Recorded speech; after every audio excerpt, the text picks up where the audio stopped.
Bird and Kip, Episode 4, Kip, the Race Car Driver.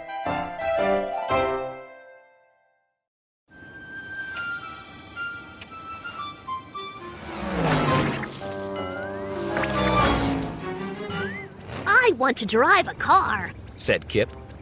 I don't want to drive a car, said Bird.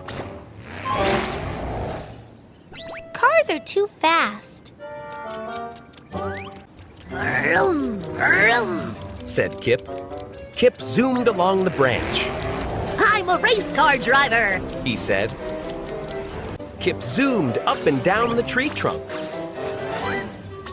I'm a fast race car driver. He said. And I'm going to win the big race. Bird was watching Kip. Be careful, Kip, She said. Vroom, vroom, vroom. Said Kip. You are running very fast. Said Bird. You mean I'm driving very fast. Said Kip. And you're not being very careful. Said Bird. Nobody is faster than me. Said Kip.